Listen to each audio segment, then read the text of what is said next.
Hello everyone, welcome to Contentment Guide Astrology. I am Michelle. This video today is about the new moon and solar eclipse. It is on the 29th of March in the sign of Aries. Welcome to my channel. Please like, please share, please subscribe. Please leave your comments here. I love to know how these energies are affecting you in your life at the moment, and I love to know how the community is doing in general. So we'll get straight into what is happening at this time. As you know, March is one of the busiest months astrologically in 2025. We have two eclipses. We have a Venus retrograde and a Mercury retrograde that are both happening at this time. I will leave the links to those videos below if you would like to check it out. So firstly, this is a new moon. New moons are always when new seeds are being planted, and this is a solar eclipse. So this means the energy is a little bit extra, it's a little bit stronger. Eclipses really bring changes into our lives. It is an acceleration of energies. So eclipses are really known for bringing new places, people, experiences into our lives, or eclipsing experiences, people, places out of our lives. And it doesn't have to be physical places or people leaving sometimes. It can be old ideas, old thought patterns, old ways of being, leaving, and new ways of being and thinking arriving. So as humans, we can sometimes be really apprehensive about eclipse energies because of the theme of change. But this is always right on time and always bringing exactly what we need at this time of our lives. So having said all that, this eclipse is also quite strongly linked to what is already happening with the Venus and Mercury retrograde, because this new moon solar eclipse is happening at 9 degrees of Aries, and this is very close to where Venus stationed and turned retrograde, and also very close to where Mercury stationed and turned retrograde. So there's something very relevant at this point, at this degree, for all of us at 9 degrees of Aries in our lives at the moment. There's newness here, there's change happening here. There's really an ability to move forward in completely new ways and leave the old behind. In the most basic symbology of Aries, it is the first sign of the zodiac. It is seen as a beginning point. It is seen as the beginning of the astrological new year. So there's already such a sense of change and new beginnings and fresh starts here in Aries. And then Aries is ruled by the planet Mars. Aries is a very fiery energy. I wrote down some words here for Aries. It is about action, it is fiery, it is fast moving, competitive, passionate, determined, can be confrontational, impulsive, courageous, independent. It is bold, it is enthusiastic, it can be straightforward, it can be aggressive, and it can be ambitious. So as you can see, these are all energies that are so linked to that fiery energy of the planet Mars, and very action orientated and fast moving. And at this time, because of Venus and Mercury retrogrades, I would say the energies are a little bit slower, because Venus and Mercury are reworking things in our lives at the moment, And we are backtracking a little bit and rethinking and re-looking at our values and all of these things related to Venus and Mercury. And so there's a lot of change and more slow moving energy happening at the moment.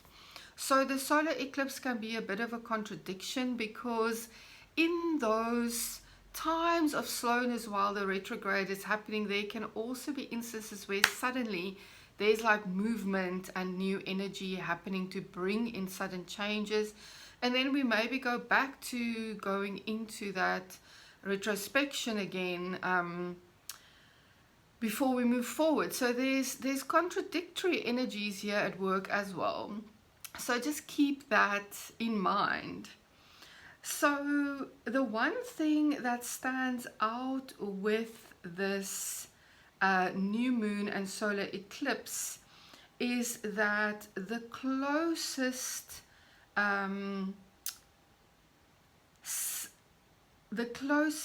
planet that is making a square to the ruler Mars is actually Chiron.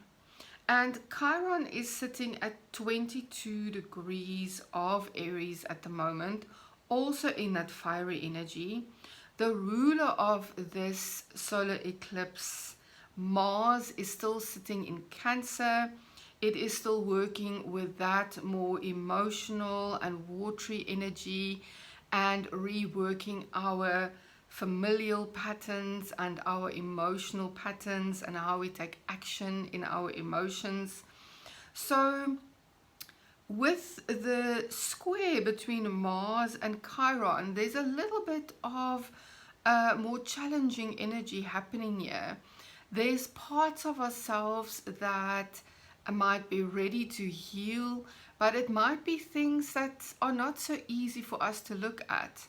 So at this time, there is such a great potential here for healing and leaving old patterns and things behind. We just need to stay open to this. It might feel a little bit more challenging because it is a square energy, but Mars is moving forward and ready to take action in new ways in this healing journey. So this is actually a beautiful energy, even though the aspect is a square. And then the other thing that really stands out at this time is there is a minor grand trine forming between Saturn at 24 degrees of Pisces, Uranus at 24 degrees of Taurus, and Mars at almost 23 degrees of Cancer. So this minor grand trine is pointing towards the Uranus energy in Taurus. So there might be some surprise energies happening for you as well in the Taurus part of your chart. This is a minor grand trine, so it is made up of 2 sextiles and a trine. So it is more of a flowing and harmonious energy. But with Uranus, we also know that there can be sudden changes and insights and light bulb moments. So sometimes things appear out of left field. So also be open to change and new things that might be really unexpected. And then we are also on the precipice of a new era, because on the very next day, exactly 24 hours plus 1, exactly 25 hours after the solar eclipse, Neptune is changing signs. And this is new because Neptune takes 165 years to go around the zodiac. So in all of our lifetimes, it's never been in the sign of Aries. So this is bringing a very, very new energy to all of our lives. Something we've never experienced in this lifetime. Something that can also bring a lot of newness. And towards the end of May, Saturn is also changing signs from Pisces to Aries. which I will talk about again in the future, because there's also significance about Neptune and Saturn walking together, or so closely together into Aries as well. So Neptune is quite a contradictory energy to Mars, or Aries energy as well. So some of the symbology that I wrote down for Neptune is, it is about dreams, it is about vision, it is about our ambition, it is without boundaries, it is that cosmic expansion, it is the bigger picture, it is intuitive, compassionate, very mystical, imaginative, spiritual, it has a universal feeling, and then it can be deceptive, it can be illusionary, it can be confusing, there can be some self-destruction, there can be addictions, lack of boundaries, escapism and fantasy.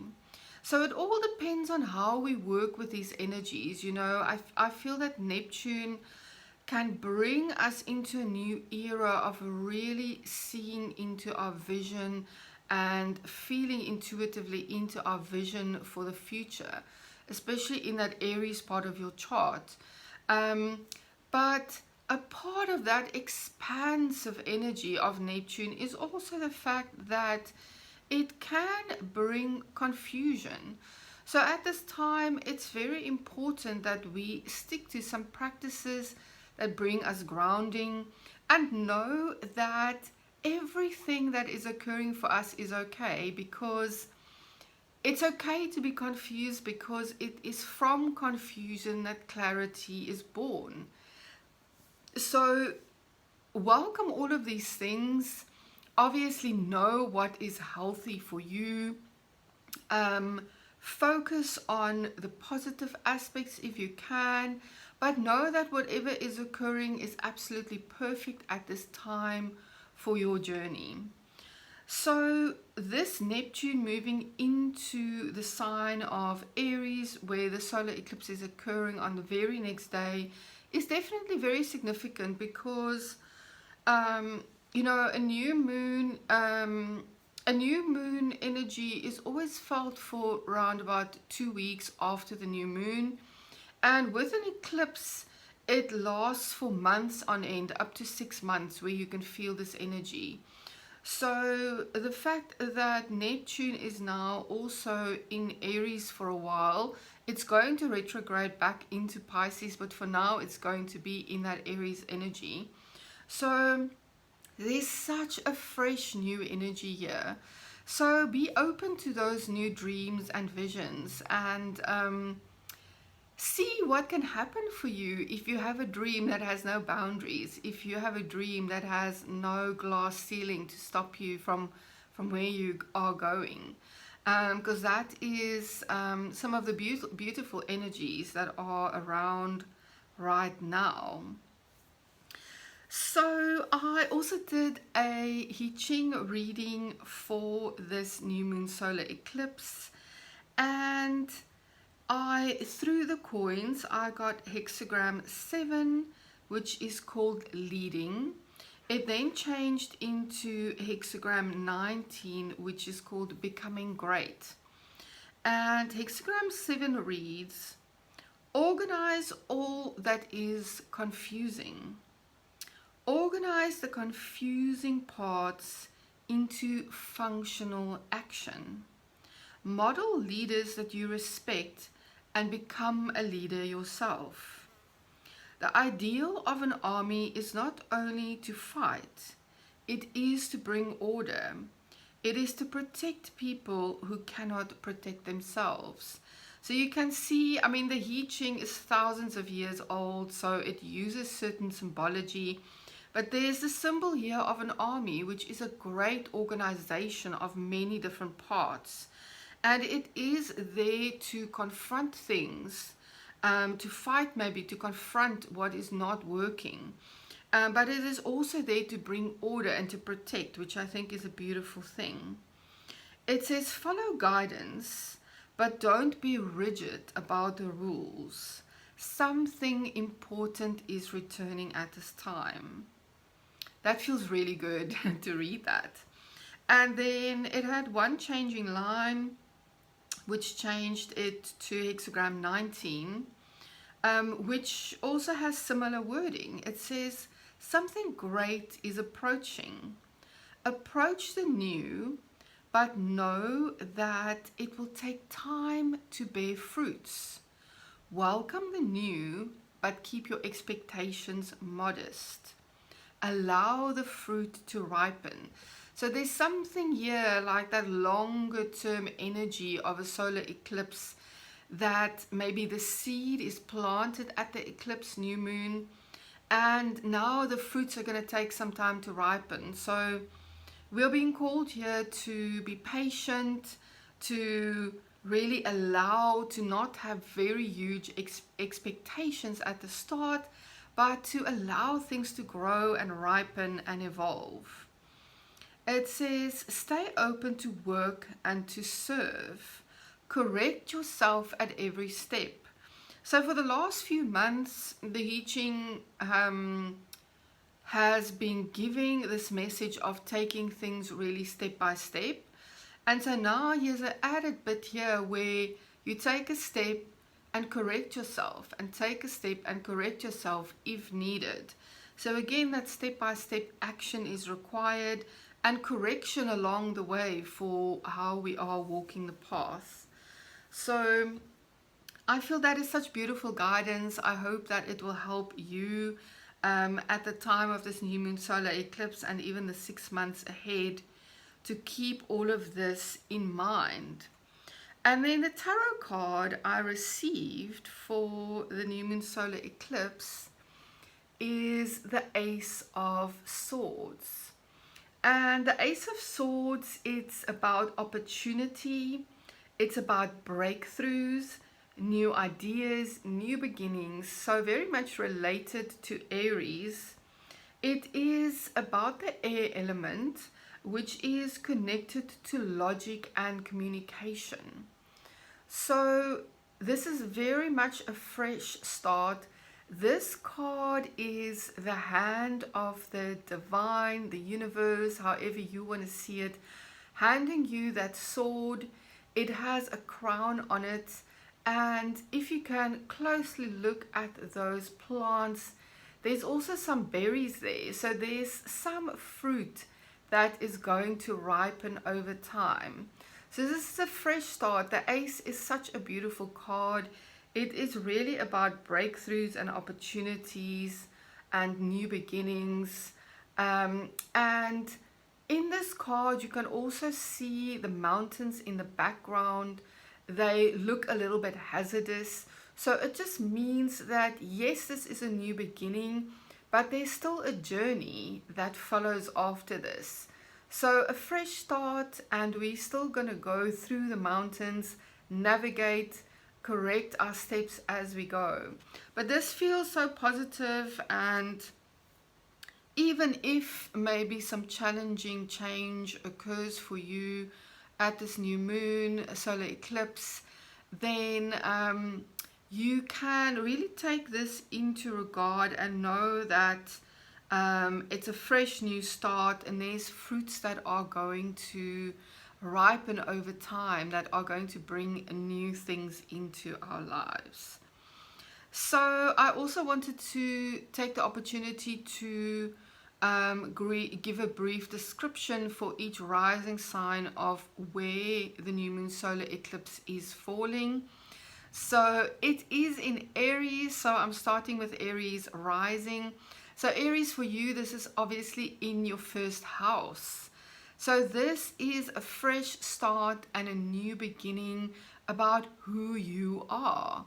Maybe how you dress, how you present yourself to the world, something new in your personality and how you see yourself, something new about your self-esteem, something new about how you relate to others in your relationships, a fresh new start about who you are in general. And then for Taurus risings, this solar eclipse is happening for you in your 12th house. So the 12th house is a mysterious place. It's a place of hidden things. It's a place of the unconscious mind. So there's something of a new start here for you, Taurus. It might be about your mental health journey. There might be things coming to light at this time out of your unconscious mind that you can now see very clearly and have a fresh start in how you approach those mysterious things, your spirituality, your mental health, all of these things in a brand new way. And for Gemini rising, this is happening for you in your 11th house. So for you, there's a brand new start in your house of friends, of connections, of groups of people, and people that come to help you, benefactors in your life. So you're going to find new ways forward. You might connect to new groups, to new people, have new connections, fresh starts, and also fruits that can come to ripen over time in this friendship and group area of your life. And for Cancer risings, this is happening for you in your 10th house. And the 10th house is all about your public life. It is about how you show up in the daylight hours of your life, as opposed to when you are at home behind closed doors. It is your career, it is your status. 10th house can be status related things like, are you single, are you married, are you employed, are you unemployed? And there's something new happening for Cancers here. It could be a new career, it could be a change in career, it could be a change in your public status, a new beginning here for you in your 10th house. And for Leo risings, for you, this is happening in your 9th house. The 9th house is your house of spirituality, of the higher mind, of higher learning and foreign cultures. So for Leos, a fresh start and fruits that can ripen in this area. You might connect to new teachers. You might become a teacher yourself. There's a fresh start in how you are dealing with foreign cultures, how you connect to foreign places, and how you connect to your faith and your spirituality. And for Virgo rising, this is happening for you in your 8th house. And the 8th house is also a mysterious place. It is that place of shared resources, of give and take, of death and rebirth, of transformation.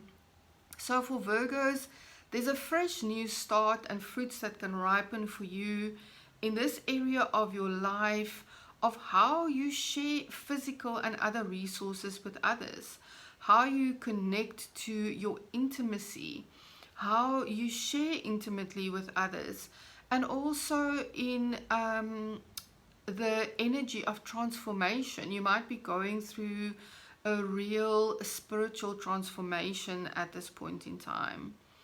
And then for Libra rising, this is happening for you in your 7th house.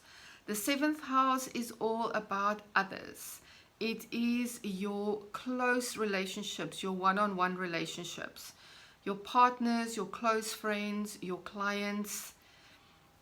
There's a fresh start here for you, Libra, in terms of how you are now walking forward differently with close connections, with partners, with relationships, and new fruits that can ripen for you over time. You might also find that there are changes happening in the life of your partner or your friends or your clients that influence you in your life. And then for Scorpio rising, this is happening for you in your 6th house. The sixth house is the house of daily work. It's the house of daily schedules. It's the house of health. So Scorpio, for you, there is a fresh start, a new perspective, and seeds planted in how you are now dealing with schedules, how you are dealing with work, how you are dealing with your health. And you can find totally new ways of moving forward with these energies at this time. And for Sagittarius rising, this is happening for you in your fifth house. And the fifth house is the house of joy. It is about your creativity, your hobbies, the things that you do that bring you joy, the things that you do in your leisure time. It is also related to your children and how you relate to your children. So for Sagittarians, there's a beautiful energy here in terms of how you can find new joy in your life. There's a seed being planted here. You might find that your relationships with your children are changing, that your relationship to how you relate to joy in your life is changing. And then for Capricorn rising, this is happening for you in your fourth house. And the fourth house is related to your physical home, your inner home, your family, your genetics, your family dynamics. So for Capricorns, there's a new seed and a fresh start here for you in the fourth house. You might find that you are relating to your family dynamics in a new way, understanding family patterns in a new way. You might even physically move home. You might make changes in your home. So there's a fresh start here for Capricorns in the home sector of their charts. And then for Aquarius rising, this is happening for you in your third house. The third house is about your mind, your thought patterns, your learning abilities, your communication, and also your siblings and other family members that are not your nuclear family. So for Aquarians, there is a new seed planted here. You might find that you are taking some short courses, you are learning some new things, you are learning new ways to communicate, dropping old patterns of communication that's not working, finding new ways to work with your mind, and a fresh start in how you are dealing with all of these things. And then for Pisces rising, this is happening for you in your second house. The second house is your house of your personal resources. It is physical resources like money. It is also your inner resources like your skills and how you value yourself. So for Pisces, there's a fresh start here. You can find that you're using your skills to make money in new ways. You might find that you are planting a seed in dealing with your finances in a different way going forward, finding better ways, seeing different patterns and removing those things that have not worked for you in the past. So thank you so much for being here. I hope that this eclipse season treats you well, that you find beautiful ways of transformation. Please like, please share, please leave your comments here. Please share this with others if you find it valuable. I really value your interaction so much. It helps my channel and my business to grow. I appreciate each and every one of you, and I will see you again next time.